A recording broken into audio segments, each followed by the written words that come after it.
Mga katanungan. Nananatili ang mga katanungan sa aking kaisipan. Bakit nga ba? Bakit nga ba nakakasalamuha natin ang ibang nilalang sa mundong ating ginagalawan? Bago ko simulan ang kwento, ay dalangin ko sa Panginoon na sana bigyan nawa tayo ng proteksyon, lakas, at yakapin ang mga taong nagdurusa. In nomine Jesu Christi. Amen.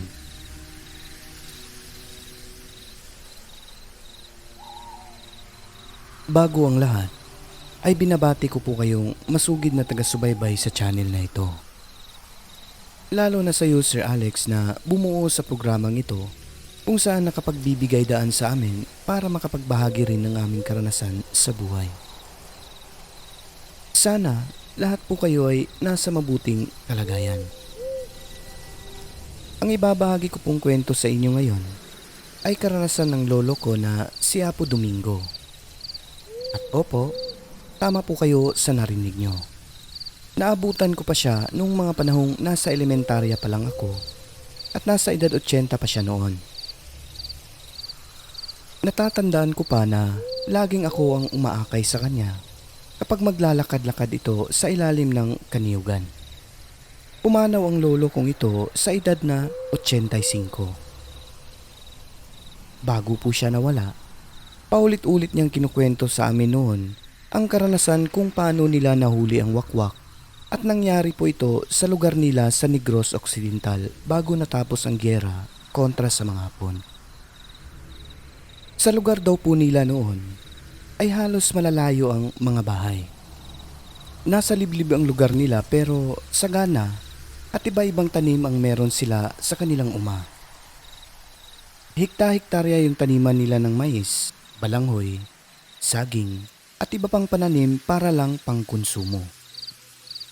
Meron din silang taniman ng mani sa parting mataba ang lupa na hindi na kinakailangan pang gamitan ng pataba.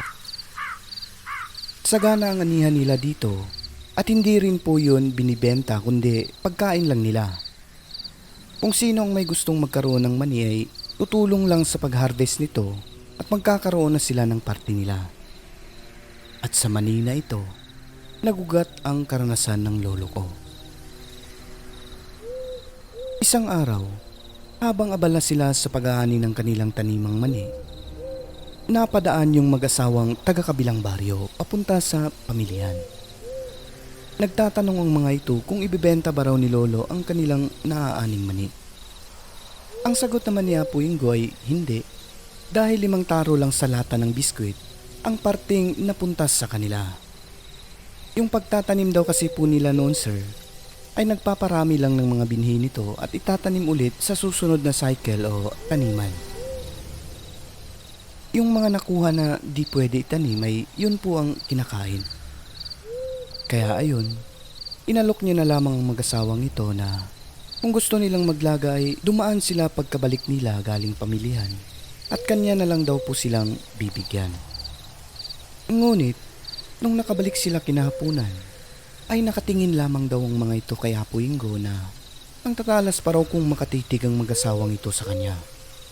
Na kung malunok pa lang daw siya sa titig ay baka nasatiyan na siya ng mag-asawang yun. Dahil sa pagtataka ng lolo ko kung bakit bigla yatang sumama ang loob ng mag-asawa, kanya itong tinawag at binigyan na lamang ng isang kalderong mani. Inabot naman daw po nila at ngumiti pa ito bago nagpaalam. Hanggang dumating ang araw na si Apo Iska o asawa ni Apo Ingo ay bigla na lang nagkakasakit. Nagtataka sila kung bakit kasi kung tutuusin, wala naman pong ibang ginagawa yung asawa niya. Hindi rin ito pinapayagang tumulong sa taniman kaya tanging pagluluto lang at pag-aalaga ng mga anak nila ang trabaho ni Lola. Nagtaka na lang si Apo Ingo isang araw noon dahil hindi na makabangon at pumapayat pa si Apo Iska. Dahil doon, nagtawag sila ng albularyo. Pagkatapos masuri, ay sinabi ng albularyo na inaaswang ito. Bali wala lang naman daw po sa kanila yung mga aswang noon Dahil sanay na sila na halos gabi-gabi raw po ay talagang maraming huni ang dumadaan sa kanila. Kaya nagtaka siya kung paano inaswang na hindi naman ito lumalabas ng bahay nila. Hanggang nagsuka ng dugo at bigla na lang pong namatay ang asawa niya. Noong pinaglalamayan na si Apo Iska, ay mas lalong dumarami pa raw ang iba't ibang huni ng aswang sa paligid ng bahay nila. Gabi-gabi raw po silang may naririnig ng mga huni na tulad ng sapato sa ilalim ng silong nila. Minsan, may naririnig silang boses garargal na parang nagbubulungan daw po ang mga ito at kapag sinisilip ay wala naman daw silang makita sa labas. Nailibing naman ng maayos ang asawa ni Lolo. Isang araw, pumunta raw uli sa bahay nila mismo yung mag-asawang dating binigyan ng mani ni Lolo. Tulad ng dati, ang pakay ng mag-asawa ay bibili raw sana ng mani. Nung walang pwedeng maibenta si Lolo sa kanila ay nagsabi raw ang mga ito na kung ayaw ibenta ni Lolo ang mani ay hihingi sila ng buto para itanim. Ang problema, yung natira kay Apo Ingo ay kakaunting malinis na buto lang na halos wala pa sa 2 gantang at nilaan talaga yun para itanim naman sa susunod. Meron naman pong natira, ngunit hindi po yun pwedeng itanim kasi pinipili pala ang mga buto na pwedeng matanim. Yung iba ay sira na, pero kahit papano kung gugustuhin mo talaga ay makakakuha ka pa rin doon kahit na konti lang. Sabi ni Apo Ingo, Nako, pasensya na kayo. Kukunti lang tong natira sa akin eh. Kung gusto nyo, kayo na lang pumili dyan para sa inyo. sinabi ni Lolo sa kanila na sa tingin niya ay hindi na raw aabutin pa sa 1 gantang yung buto na makukuha nila dun sa pinagpipilian. Ngunit, gaya ng nasa isip ng lolo ko, kahit papano kung gusto talaga nila ay meron silang madala para maitanim. Pero, bigla raw tumalikod at umuwi ang mag-asawang ito at sinabi na kulang daw yung 1 gantang. Ibit balikat si Lolo na pailing-iling at sinabi niya sa mga ito na Alam nyo, napaka-perwisyo nyo. Di ko naman kayo kilala ah. tuloy-tuloy raw na umuwi ang mag-asawang ito at halatang may galit sa mukha nila.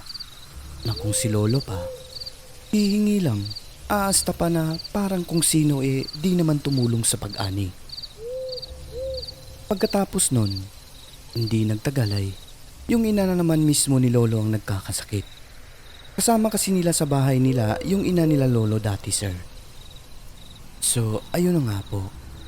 Nagkakasakit na rin yung nanay ni Lolo. Sa gabi rin na yun, nagising na lang siya nung marinig ang nanay nito habang sumisigaw na may mga buhok daw po ang gumagapang sa kanya. Matagal nakabangon si Lolo noon dahil meron pa siyang bata na nakaunan sa braso niya. Pagpasok sa maliit na silid para tignan ng ina, kitang-kita raw po ni Lolo ang buhok na kusang kumalas at pabalik ito doon sa aswang na noon ay nakakapit ang matutulis nitong kamay sa bintana na gawa lang sa tabla. Sa galit ni Lolo ay dali-dali siyang nag-orasyon ng pangpahina sa aswang kaya bigla itong bumagsak sa lupa mula sa bintana at napahiyaw iyon sa galit. Na kumbaga, siya na ang nangangaswang ay siya pa ang galit. Sinigawan ito ni Lolo at sinabing, kung babalik pa kayo dito ay kakatayin ko kayo. Pagkatanghali nun, naglalakad si Lolo papuntang bayan para mamili ng kinakailangan nila sa bahay tulad ng toyo, tinamos, gaas, at pati na rin tabako niya. Sa di inaasahan ay nakasabayan niya yung mag-asawang nanghihingi ng mani dati sa kanya na papunta rin ng mga ito sa bayan. Nagtaka si Lolo habang nakasabayan niya ang mga to dahil nararamdaman niya ang mainit na likidong umaapaw sa maliit na bote na nasa bulsa ng pantalon niya. Dali-dali itong kinuha at nung makita ay halos wala ng laman. At doon, nagduda na si Lolo sa mag-asawang yun. Napaisip siya na baka ito yung umaswang sa asawa at nanay niya dahil nagalit ang mga ito noong walang nakuhang mani kina lolo. Nagdadala kasi ng lana si lolo sir kapag papuntang bayan bilang pangontra sa mga elementong may masamang balak sa kanya. Kapag nasa bahay lang nila ay nasa altar lang ito nilalagay. Kasakasama niya yun lagi kapag napunta sa bayan dahil pangontra raw po iyon sa mga taong nanglalason. At syempre, malalaman niya kung may aswang sa malapit dahil kukulo po ang langis nito sa loob. At yun na nga po sir. Dahil nagdududa si Apo Ingo, gumawa sila ng plano. Kinausap niya ang mga kapatid na lalaki kasama ang iba pang mga pinsan nito kung paano nila mahuhuli ang aswang na pinagdududahan niyang namirwisyo sa kanila. Na ayon pa kay lolo, nung mga panahong nanghihingi ang mag-asawa ng mani sa kanila ay wala talaga sa isip niya ang pagdududa na aswang ang mga ito. Na baka sa susunod ay ang ina na raw ni lolo ang madadali ng mga hayop na ito. At ganito po ang napagkasunduan nilang mga plano. Magpapain daw si lolo sa aswang at siya na ang bahala sa gagawin. Nung halos pabilog na ang buwan ay ginawa na nila ang napagplanuhan at ganito po yun. Kapag ang tungo ay papunta sa baryo nung mag-asawang pinaghihinala ang aswang ni lolo, ay mayroong daanan doon na pahalang o pakros para sa daanan ng mga hayop papuntang ilog. At papuntang bayan naman yung kabilang daan. Bandang 8:00 ng gabi, natapos na yung paghahanda nila. Inabangan nila ang aswang doon sa pakros na daan. At ang ginawa, si lolo ang naging pain sa aswang, hawak yung malaki at matibay na tali ng baka na may kasamang bilog na bakal at doon itinali ang lubid. Ang kabilang dulo naman nito ay itinali nila sa kabilang dulo kung saan may malaking puno. Humiga si lolo sa daanan para aakalain ng aswang na may taong patay doon. Habang yung mga kasama naman niya ay nagkubli doon sa matataas na talahib sa may puno kung saan nakatali yung dulo ng lubid. Maya-maya lang, may biglang bumaba sa kanya at bigla rin itong tumalon pa itaas. Nakikita raw po ni lolo na hindi lang iisa ang aswang kundi halos nasa 5 raw po ang bilang ng mga ito dahil may naririnig siyang parang may nagbugno na mga aswang. Para raw po silang nag-uunahan kay lolo. Ilang sandali pa, yung isang aswang ay bigla raw po itong pumatong sa kanya at inaamoy-amoy siya nito na kwento pa ni lolo ay halos mamamatay raw siya sa takot. Kapag lumalapit at inaamoy-amoy ang mukha ni lolo habang dinidilaan pa, ay nagpipigil hininga si lolo na parang patay at dahil na rin sa sobrang baho nito. Bumabawi na lang siya ng hininga kapag napalingon ng aswang sa kasamahan nitong nag-aaway. Ayon pa kay lolo, tuwang-tuwa raw ang aswang na nakapatong sa kanya habang tinitikman siya nito sa mukha gamit yung dila. At nung binuhat na siya, ay dali-dali rin itong tinali ang lubid at bakal sa bewang ng aswang sabay nag-usal ng orasyon na pampahina. Dahil doon, ay bigla rin siyang binitawan ng aswang sanhi ng pagkalagapak ni lolo sa lupa na halos mabali raw po yung likod niya noon. Doon lang din napansin ng kasamahan na binuhat na pala si lolo ng aswang kaya dali-daling naglabasan ng mga ito. Kwento pa ni lolo, mabalahibo raw po ang aswang na may mahabang nguso na kung titignan mo ay talagang sasabihin mong isang halimaw ito. Dagdag pa niya, nung binubuhat na siya ng aswang ay sobrang sakit daw po ng nararamdaman niya dahil bumaon sa balat ng ulo at mukha nito ang matutulis na kuko ng aswang. At yun na nga po, yung nahuling aswang ay piglas ng piglas pero hindi niya kayang putulin ng tali ng kalabaw dahil matibay po ito at halos 30 metro ang haba nun. Yung ibang aswang naman po ay nagsialisa na parang takot na takot habang yung isa naman ay paikot-ikot lang sa taas at hindi mapakali. Ang ginawa ni lolo, nagutos siya sa mga kasamahan na gumawa ng malaking apoy. Yung ibang kalalakihan naman ay pinuntahan ng mga kapitbahay nila para makita ang nahuling aswang. Habang yung iba naman ay binantayan ng aswang hanggang mag-umaga. Yung mga damo at ibang puno na malapit sa pinagtatalian ng aswang, akala mo dinaanan ng malakas na bagyo dahil yumuko ang lahat ng mga ito sa panaylipad ng aswang para lang makawala.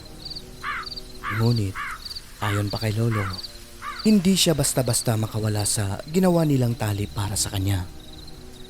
Naabutan ito ng umaga at nakita nila kasama ng iba pang kapitbahay ang pagbabago ng itsura ng aswang na ito.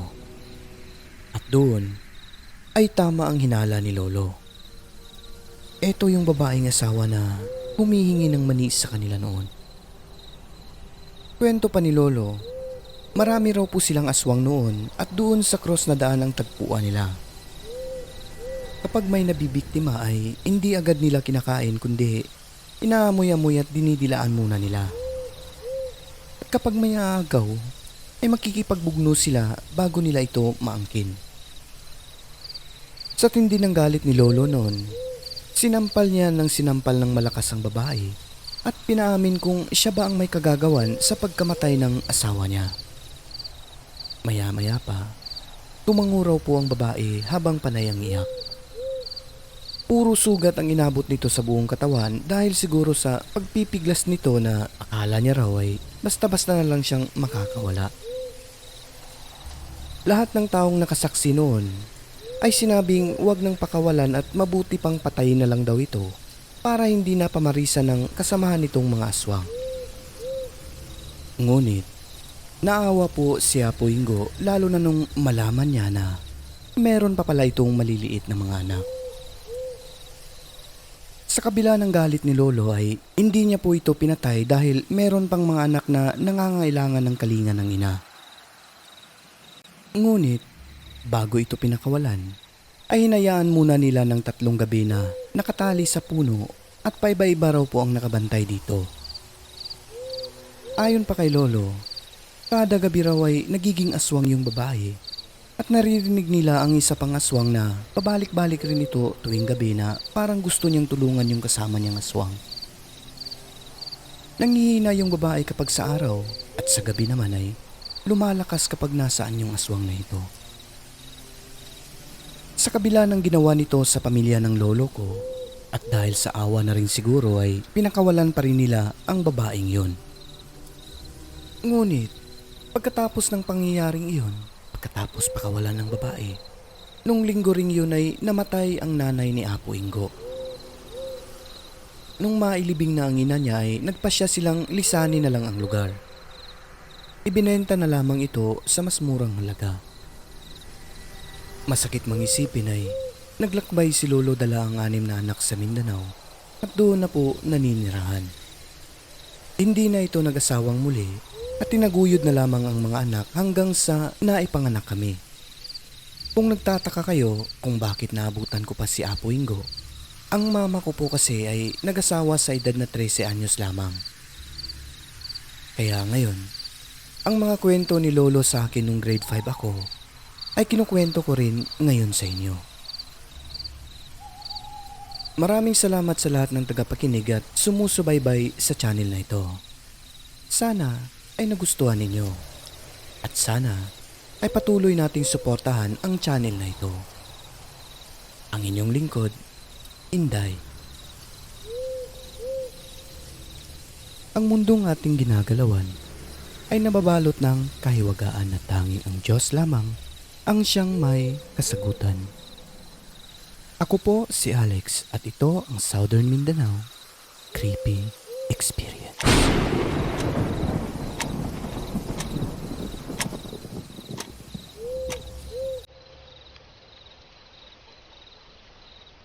At bago po natin tuluyang lisanin ng kwentong ito ay nais ko munang batiin ang lahat ng mga nag-comment nung nakaraan nating update. Siyempre unang-una babatiin muna natin yung mga nag-join sa ating membership channel. Ayan, maraming salamat sa inyo. Sir Homer Rihuso, Giusesi Basilio, kay Bayot Ako Pero Rakista, kay Raquel 143214, kay Juanita Suplan, At kay Noeme Rodriguez. Ayan, maraming salamat po sa inyong suporta mga madam and sirs. Nakapaskil po yung mga mukha nyo sa screen. Ayan, thank you po. Siyempre sa sender natin na si Inday. Ayan, thank you po madam. At kay Mary Asilar na walang sawang sumusuporta sa atin. Ayan, thank you po. At syempre, sa lahat ng mga tumatangkilik sa mga kwento natin dito, lalo na sa mga di nag-i-skip ng patalastas. Ayan, thank you po. Binabati ko po sina Elmer Vergara, kay Merlin Malingen, ayan, shout out po Sir Alex, kay Jasmine Santos, kay Jason Morales, kay Vanna Tunho, kay Reggie Rosal na hindi rin ito nag-i-escape. Sabi niya, let's go, sana umabot tayo ng 100k sa channel natin na ito. Please support. Ayan, malabo po yata yun. Sir Reggie. Ayan, kay Arturo Box on the Mix. Sabi niya, Dong, Lex, asam ta manabo. Kay naikwarta, mag-inom ta. Tuba daw ko no. Ayan, thank you, Boss Arturo. Kay Julius Castellano. Listening from Marinduque. Ayan, thank you po. Kay Beverly Ambala. Kay Sian Kyle Kabansag. Ron Kabansag. Mga Kabansag family, hello, kumusta po kayo? Kay Karen Brescia, kay Nilan Ikanayaka, Jennifer Zantua, Buen Dia, Judy, ayan. Hi po, patambay ulit. Ayan, huwag kag tumambay dyan. Mag-subscribe ba? Hindi, joke lang. Listening from KSA, ayan, thank you po. Buen Dia, Judy, kay Willie Rico Hermoso, kay Mary Asilar, hello Sir Alex, good morning. Thank you so much sa nice story. I'm so happy you're back. More Powers channel natin. I'm your solid listener dito sa United Kingdom. God bless. Thank you po. Madam Mary Asilar. Kay Rose Ulalia, Sir Alex, hello. Lord bless you. Ikaw rin. Sana di ka magsawa na gina-shoutout name ko. Salamat sa mga sender at sa walang sawang shoutout sa amin. Ayan. Thank you rin po sa inyo. Kay Legiony Valrim, Ruby Claveras, kay King the Watcher, kay Evelyn Garcia, Philia Yasin, kay Nel Ang, kay Lily of the Valley. Listening from United Arab Emirates, kay Filipina Palsario, kay Maria Fedivierte, Princess Hana, kay Burley Mandukuro. Hello po, malapit na birthday mo, idol. Ay, ayan, thank you. Huwag ka maingay, wala tayo pera. Kay Mac Glenn Habagat, hello boss, shout out po. Kay Sir Glenn Paras, dyan sa Jazan. Sorry po, late ako. Ayan, thank you po. Mac Glenn Habagat, kay Zara Ikram, kay Jeffrey Bersabal, kay Maria Divierte, kay Helen Johnston. Thanks nga pala sa shoutout nyo, Sir Alex. Sana marami pang mag-send ng story at mag-subscribe sa channel nyo. Every morning sa pagising ko, hindi pa ako nakahilamos. Mas nauna pa itong pakinggan ang horror stories mo. Ayan, thank you. Bumabati sa asawa ko ng good morning. God bless sa inyo at sa buong pamilya from Scotland, Aberdeen. Ayan, thank you. Helen Johnston, kay Jude Jade Kabansag, kay Connie Arlene Toledo. Listening from Riyadh, Saudi Arabia. Shout out sa iyo, idol. Thank you po, Madam Connie Arlene Toledo. Kay Jonas Lunguas Alferez. Ayan, okay kaya ba? Kay Cleo Figuer, kay Ilardo Evangeline. Siyempre, yung kasama ko sa bundok, no, si Sir Jeff or Fedge Kindala na silent or avid listener po natin. So, ayan. Thank you sa iyo, boss. Till next time. Kay Cherry Ann Paburada, kay Sid Vicious, kay Bobby Unsueco, kay Manny Erfi, kay Imelda Reyes, kay Trevor Wharton, kay Linda Lynn QS, umagang kay Ganda Sir, kay Milona Santiago, kay Luna Luzada, Jim Torres, kay John Real Zacate, kay Gina Kalunod, ayan. Thank you, madam, sa stories. Kay Grace Pitechu, kay Alpha R, kay Homer Yuso. Good evening, Sir Alex. Thank you po, Sir Homer. Kay Nena Blanc, kay Marisa Failanga. Sir Alex, anong nangyari sa kasama niyang kapitbahay buti? Ayan, may rinig sa kanya. Listening from Hong Kong, kay Lovely Salutan. Na-mention ako. Nakakawaw naman sa heart yun, sir. Na-follow ko na po at Sir Alex FB page nyo. Lovely Rose.